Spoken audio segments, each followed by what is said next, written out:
साथियों, नगर निगम फरीदाबाद, नगर प्रशासन फरीदाबाद और पुलिस प्रशासन फरीदाबाद ने आज एक जॉइंट बैठक की और इस प्रेस कॉन्फ्रेंस में कई मीडिया कर्मी उपस्थित थे।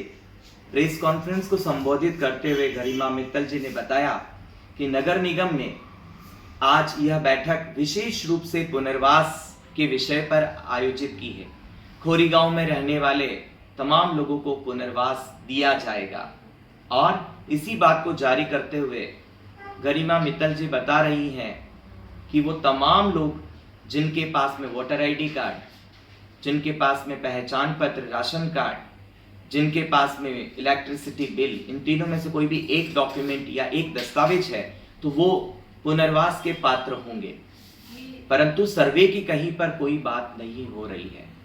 मजदूर आवास संघर्ष समिति खोरी गांव ने लगातार एक संयुक्त सर्वे की मांग की है, जिसमें नगर निगम प्रशासन फरीदाबाद खोरी गांव संघर्ष समिति के साथ ही एक साथ मिलकर नगर निगम के नेतृत्व में एक संयुक्त टीम बनाए और एक संयुक्त सर्वे करे, ताकि यह पता चले कि खोरी गांव में कितने परिवार बसे हुए हैं जिनका पुनर्वास करना है। पात्रता अपात्रता को एक बार साइड रखें, पहले एक संयुक्त सर्वे होता, एक सही डेटा प्रशासन के पास आता, नगर निगम ये तय करती कि इतने लोगों को जो है हमको कहाँ पुनर्वासित करना है, इतने लोगों के लिए कहाँ पुनर्वास देना है, इन तमाम पुनर्वास की प्रक्रिया में कितना बजट खर्च होना है। ये जो इस प्रकार की प्लानिंग होती, वो प्लानिंग मजदूर परिवारों के साथ, खोरी गांव के साथ शेयर की जाती तो कितना बेहतर होता।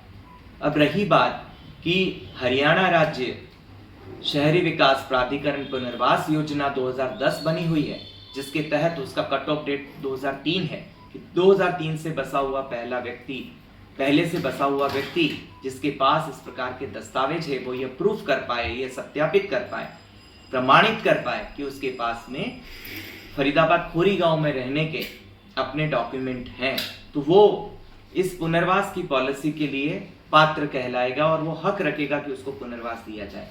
परंतु जो व्यक्ति 2003 के बाद में आकर बसे हैं, उन लोगों का, उन परिवारों का भला क्या होगा? क्या फरीदाबाद नगर निगम ने उन तमाम परिवारों के लिए किसी प्रकार का कोई प्लानिंग किया है, विचार किया है? नहीं, तो उनको तत्काल करने की आवश्यकता है। मेजॉरिटी नंबर ऑफ पीपल जो हैं, ज़्यादा संख्या में जो वहाँ पर परिवार हैं, वो हो सकता है 2003 के बाद में आए हों, तो उनका उचित पुनर्वास कैसे होगा? क्या उनको छोड़ दिया जाए और पॉलिसी है उनको बसा दिया जाए? यह कहाँ तक न्यायोचित होगा? क्या जो लोग 2003 के बाद आए उनके पास भी दस्तावेज हैं? तो क्या ऐसा नहीं हो सकता कि पॉलिसी में ही संशोधन किया जाए? क्या फरीदाबाद नगर निगम और प्रशासन मिलकर अपने रिकमेंडेशंस दें कि पॉलिसी में बदलाव होने चाहिए और भेजे मुख्यमंत्री के पास में, हरियाणा के मुख्यमंत्री को इस पर तत्काल विचार करके पॉलिसी में चेंज करना चाहिए और खोरी गांव के तमाम लोगों का पुनर्वास करना चाहिए। हरियाणा राज्य एक कल्याणकारी राज्य कहलाता है। कल्याणकारी राज्य का काम विध्वंस करना नहीं है, कल्याणकारी राज्य का काम है कल्याण करना। अगर राज्य के अंदर इस प्रकार के विध्वंस वाले कार्य किए जा रहे हैं, क्योंकि सुप्रीम कोर्ट का ऑर्डर है, राज्य उसको लागू करने के लिए जा रहा है, तो राज्य की पहले दायित्व बन जाता है कि अभी हम क्या करें। कहीं इस प्रकार की कोई लक्ष्मण रेखाएं नहीं खींची गई हैं जिसको जो है हरियाणा सरकार बदल नहीं सकता है। हरियाणा सरकार की केवल मंशा होनी चाहिए। 1982 में जस्टिस पीएन भगवती ने एक हिस्टोरिकल, ऐतिहासिक फैसला देते हुए इसी फरीदाबाद की खानों से निकले हुए मजदूरों को, खान मजदूरों को बंधुआ मजदूर घोषित करवाया और उन तमाम बंधुआ मजदूरों को हरियाणा की सरकार को सुप्रीम कोर्ट में जो है इन मजदूरों को घर देना पड़ा। ग्रीनफील्ड कॉलोनी इसका सबसे बड़ा एग्जाम्पल है। आखिर हरियाणा की सरकार इस प्रकार के काम को पहले कर चुकी है, पुनर्वास के काम को। तो इन खोरी के मजदूरों के लिए हरियाणा की सरकार अपने पूर्व अनुभव और अपनी पहले की हुई गलतियों को क्यों नहीं ध्यान में रखती है?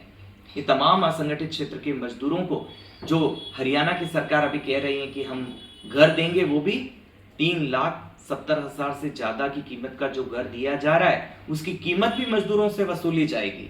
जब मजदूर को ही सारा कीमत देना है तो फिर हरियाणा सरकार ये घर कैसे जो है कह रही है कि हम दे रहे हैं। मजदूर इंस्टॉलमेंट के रूप में 2500 रुपये प्रति माह के रूप में अगर अदा करेगा, 17,000 रुपये एडवांस उनको देना पड़ेगा, तो फिर ये तो मजदूर कहीं पे भी जाके खरीद सकता है। हरियाणा की पॉलिसी के अंतर्गत इस प्रकार के प्रोविजन होने चाहिए कि मजदूर को जो है ये जो घर दिए जा रहे हैं वो पुनर्वास की योजना तक के तहत राहत के रूप में दिए जाए। एक और बात महत्वपूर्ण कि जो लोग अभी वर्तमान में इस प्रकार से बेदखल कर दिए जाएंगे, उनके लिए कहाँ ट्रांजिट कैंप बनाए हैं, उन लोगों के लिए कहाँ रहने की व्यवस्था है। मात्र 1-2 शेल्टर होम, फरीदाबाद में कितने शेल्टर होम हैं, उनकी कितनी कैपेसिटी है, कितनी क्षमताएं हैं लोगों के रहने की, वो भी उनको एक अनुमापन करने की जरूरत है, उन पर विचार करने की जरूरत है। इन तमाम लोगों को जब आप बेदखल करेंगे तो क्या आप ये मान के चल रहे हैं कि लोग दिन में काम करने जाएंगे और शाम को आके फिर वहां पे खाना बनाकर खाएंगे? नहीं। जब आप किसी का घर तोड़ देंगे, छीतर पीतर कर देंगे, तो ये लोगों के लिए भोजन की व्यवस्था जुटाना भी आपका काम होगा। यह भी कहते हुए सुना है कि पुलिस अधिकारी 200 लोगों के लिए कुछ रोजगार की व्यवस्था देंगे या भोजन देंगे। आप 200 लोगों को भीख क्यों दे रहे हैं? आप किसी की मदद कर सकते हैं। हम उन पुलिस अधिकारी का सम्मान करेंगे जिन्होंने इतना बड़ा दिल किया। अभी हरियाणा सरकार ने भी यह जो घोषणा नहीं की, परंतु मजदूर भीख नहीं मांग रहे, मजदूर अपना अधिकार मांग रहे, पुनर्वास मांग रहे हैं, और ये पुनर्वास उनका अधिकार है। हरियाणा की सरकार को पूर्ण संवेदनशीलता रखते हुए और एक अच्छा उदाहरण पेश करते हुए तत्काल पुनर्वास की नीति में बदलाव लाते हुए इन तमाम लोगों का पुनर्वास करना चाहिए। पूरा देश हरियाणा की सरकार से सीखना चाहिए। तब लगेगा कि हरियाणा वास्तव में एक वेलफेयर स्टेट है, कल्याणकारी राज्य है, जो समाज में खड़े अंतिम पायदान के व्यक्ति के लिए सोचता है। एक ड्रोन सर्वे के बारे में बताया जा रहा है। ड्रोन सर्वे कितना ऑथेंटिकेट होगा? ड्रोन सर्वे में 6,000-6,500 से ज्यादा कुछ घरों की संख्या आई है। अभी पुनर्वास की जो डबुआ कॉलोनी में बात हो रही है, वहां 2,500 से 3,000 घर हैं। तो आप तो ड्रोन सर्वे वाले लोगों को भी घर नहीं दे पाएंगे, और आप बार बार कह रहे हैं कि आप आइए और आवेदन कीजिए। ये बिल्कुल उचित नहीं है और ये संभव नहीं है। आपको जाके सर्वे करने की जरूरत है। मजदूर आवास संघर्ष समिति खोरी गांव फरीदाबाद नगर निगम से, फरीदाबाद प्रशासन से, हरियाणा की सरकार से पुनः अनुरोध करती है कि आपको पहले ज्वाइंट सर्वे करके पात्रता अपात्रता वाले लोगों को सेग्रीगेट करके और उसके बाद तत्काल पॉलिसी में बदलाव करके इन तमाम खोरीवासियों को जो है आपको पुनर्वास प्रदान करना चाहिए। तब जाके हम जो है पूरे देश में कह सकते हैं कि हरियाणा की सरकार ने वास्तव में उन तमाम बस्तियों में रहने वाले लोगों का उचित पुनर्वास किया, और वास्तव में ऐसी सरकार की देश को ऐसी सरकार की जरूरत है, न कि इसी प्रकार से तोड़फोड़ कर दें। हम कल जंतर मंतर पर बैठे सत्याग्रह किया, पुनर्वास की मांग लगातार लंबे समय से करते हुए आ रहे हैं, और पुनर्वास के लिए हाई कोर्ट ने बोला है, सुप्रीम कोर्ट ने बेदखली के ऑर्डर किए, उसके बावजूद भी पुनर्वास की मांग कर रहे हैं।